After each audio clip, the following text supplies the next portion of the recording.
আপনি যদি নাজাত চান, সত্যিকারে যদি আপনি জান্নাতি হতে চান, সত্যিকারে যদি আপনি আল্লাহ ওয়ালা হতে চান, তাহলে এই 12টা বিষয় বা 11টা বিষয় যাই বলি, এটা যদি আপনি আপনার জীবনে ধারণ করতে পারেন, এটা আমার কথা না, আল্লাহর কথা।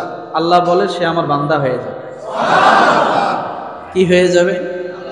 তা আমরা তো বান্দা হতে চাই নাকি? কি বলেন? আর যে ব্যক্তি বান্দা হবে, আল্লাহ তাআলা বলেন আমি তাকে যেমন তেমন জান্নাত দিব না, জান্নাতুল গুরফা। কোন জান্নাত? জান্নাতুল গুরফা, অর্থাৎ জান্নাতের মধ্যে সর্বস্তরের উন্নতিময় যে জান্নাতটা, এটাই আল্লাহ তাআলা তাকে দান করবে। তাহলে আমরা তো জান্নাত চাই, আল্লাহকে খুশি করতে চাই, আমরা আল্লাহর বান্দা হতে চাই। এই জন্য তো মসজিদে আসা, তাই না?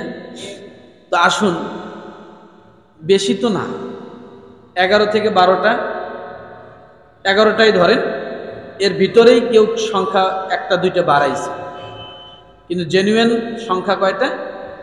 11টা। এই 11টা বিষয় যদি আমরা আমাদের জীবনে ধারণ করতে পারি, যে না আমি সত্যিকারে আল্লাহর বান্দা হতে চাই, রহমানের বান্দা হতে চাই।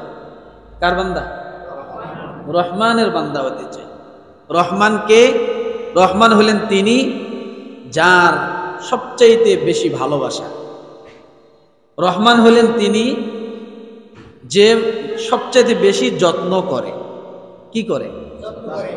মানে রহমানের ব্যাখ্যা খেয়াল করুন। রহমান কাকে বলে?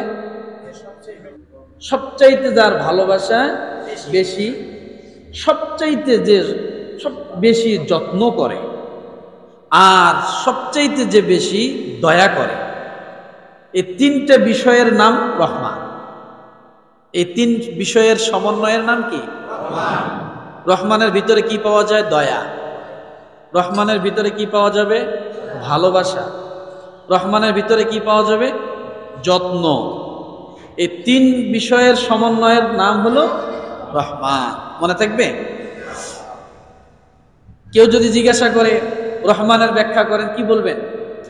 ভালোবাসা থাকবে সর্বোচ্চ, যত্ন থাকবে সর্বোচ্চ, দয়াও থাকবে সর্বোচ্চ, তাকেই বলে রহমান।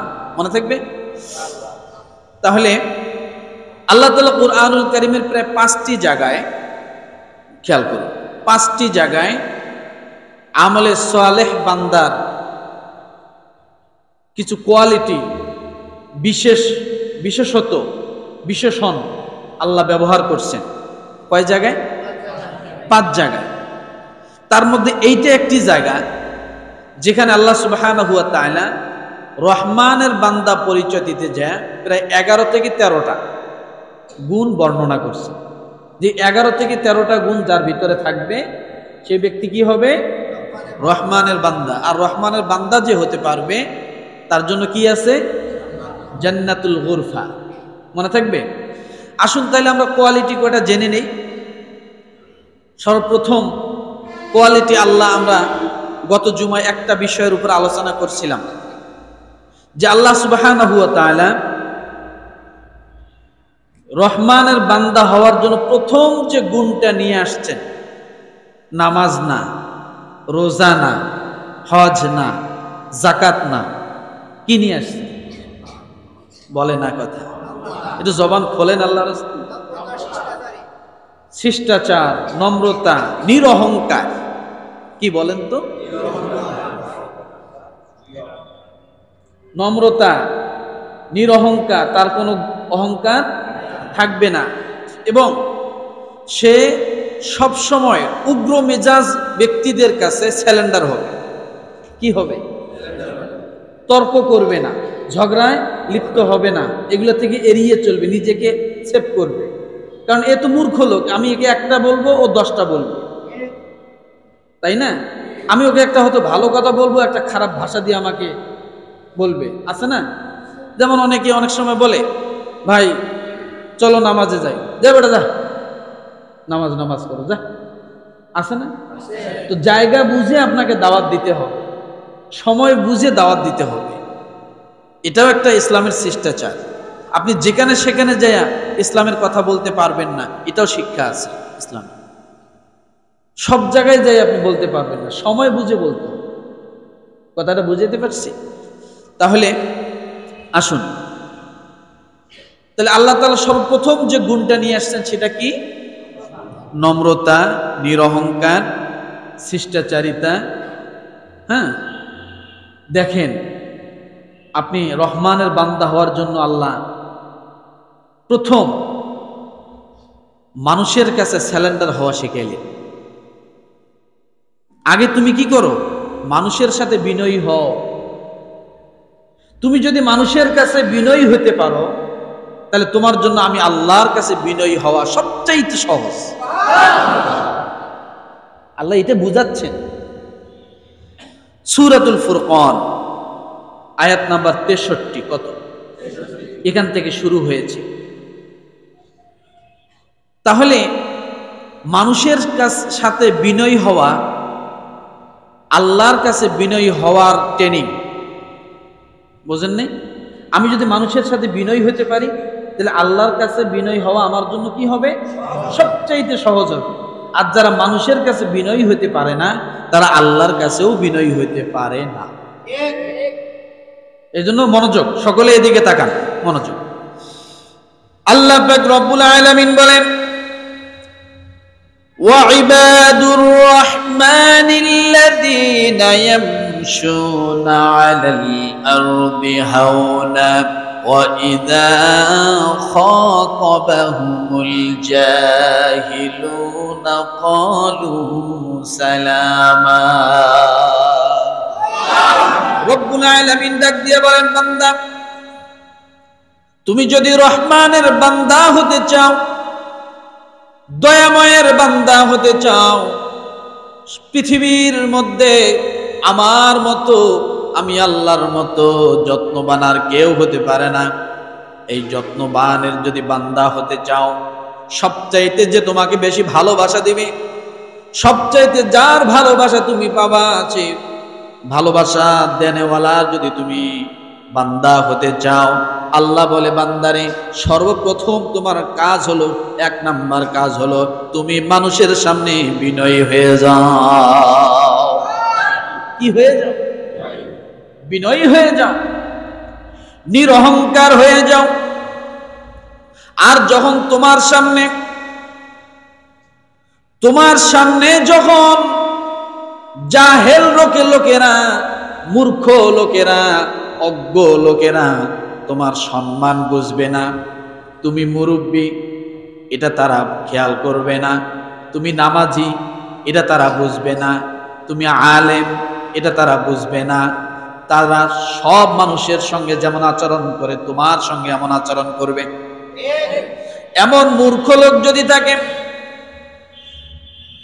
যেমন অনেক সন্তান আছে, বাবার সঙ্গে যেমন আচরণ, অন্য মানুষের সঙ্গে তেমন আচরণ, মায়ের সঙ্গেও খারাপ আচরণ করে, আছে না নাই? আছে। কিন্তু রব্বুল আলামিন বাবা এবং মায়ের সঙ্গে আচরণের ক্ষেত্রে আল্লাহ সুন্দর একটা পার্থক্য করে দিয়েছেন, বলেন সুবহানাল্লাহ। বাবা এবং মা দুইজন যে আছে, তোমার মায়ের সঙ্গে কেমন আচরণ হবে, তোমার বাবার সঙ্গে কেমন আচরণ হবে, আল্লাহ এটা শিখাই দিয়েছে। সুবহানাল্লাহ। ওয়া ক্বাদা রাব্বুকা আল্লা তা'বুদু ইল্লা ইয়াহু ওয়া বিল ওয়ালিদাইনি ইহসানা। আমার ইবাদতের পরে মা বাবার খেদমত করো। উফি ওয়ালা তানহারহুমা ওয়া কুল লাহুমা কওলান কারীমা। তুমি যখন তোমার মায়ের সঙ্গে কথা বলবে, বাবার সঙ্গে কথা বলবে, কওলান কারীমা, সম্মান সূচক কথা বলো। কি সূচক? সম্মান সূচক কথা বলো। মা এবং বাবা দুইজনের পার্থক্যটা একটু করে দেই, দেখেন। মাকে মনে করেন আপনার রুমে একটা চেয়ার আছে, বোঝেন, আপনার মা এবং বাবা দুইজনেই মুরব্বী বাড়ি থেকে আপনার বাসায় আসছে। এখন দুইজন একসঙ্গে আসছে, আপনার ঘরেও ঢুকছে একসঙ্গে। আপনার ঘরে চেয়ার কয়টা? একটা। এবার আপনি বলেন তো, আপনার বাবাকে কোথায় বসতে দিবেন আর মাকে কোথায় বসতে দিবেন? চেয়ার একটা। জি বলেন, চেয়ার কে পাবে? কে পাবে? আর মাকে কোথায় বসাবে? মনে আছে তাইলে আলহামদুলিল্লাহ। মাকে কেন? চেয়ার তো হলো সম্মানের আসন, বিছানা তো আর সম্মানের আসন না। কিন্তু একটা জিনিস বুঝতে হবে, বাবার চেয়ারে, মাকে কোথায়? বিছানায় নিয়ে মাকে জড়ায় ধরে চুমা খান। সুবহানাল্লাহ। কপালে চুমা খান, হাতে চুমা খান। কারণ এখানে সম্মান নয়, সর্বোচ্চ ভালোবাসা। এখানে কি? সর্বোচ্চ ভালোবাসা। আর সর্বোচ্চ ভালোবাসা যেখানে থাকে সেখানে দূরত্ব থাকে না, একেবারে নিকট হয়ে যায়। বাবা আপনাকে ওভাবে অত বুকে নেয়নি, মা যেভাবে আপনাকে বুকে নিয়েছে, তাই না? মা যেভাবে আপনার পায়খানা পেশাব পরিষ্কার করেছে, আপনার সঙ্গে মাখামাখি করেছে, বাবা ওভাবে করেনি। যার কারণে রাসূলুল্লাহ সাল্লাল্লাহু আলাইহি ওয়াসাল্লামকে প্রশ্ন করা হয়েছিল, ইয়া রাসূলুল্লাহ, সম্মান করব কার? বলছে মায়ের। আবার বলছে তারপরে কার? বলছে মায়ের। বলছে তারপরে কার? বলছে মায়ের। তারপর বলছে তারপরে কার? বলছে তারপরে পিতা। 3 গুণ বেশি আপনার কাছ থেকে সম্মান পাওয়ার অধিকার আপনার মা। তাহলে এখানে এই জন্য কথাটা বললাম যে মা এবং বাবার মাঝেও কিছুটা পার্থক্য, এবং এটা করতে হবে, এটা করতে হবে। রব্বুল আলামিন ডাক দিয়ে বলেন, এই হলো নম্রতা। 1 নাম্বার গুণ, রহমানের বান্দা হওয়ার জন্য নিরহংকার থাকতে হবে। আর জাহেল টাইপের লোকগুলো যখন তোমাদের সঙ্গে উদ্ধত আচরণ করবে, ঝগড়া করার চেষ্টা করবে, তর্ক করার চেষ্টা করবে, তখন বলবে ক্বালু সালামা, আমি স্যালেন্ডার।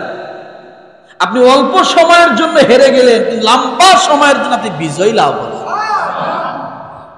ওই ব্যক্তি হয়তো মনে করে, কে স্যালেন্ডার হলি কেন, এরকম বলে না, স্যালেন্ডার হলি কেন। আবার অন্যের কাছে গল্প করে, যখনই ধরছি স্যালেন্ডার হয়েছে।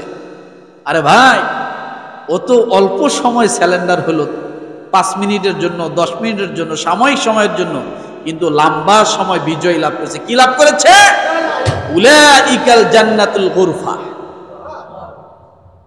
সে জান্নাতের অধিকারী হয়েছে। তাহলে সর্বপ্রথম রহমানের বান্দার গুণ কি? নম্র হওয়া।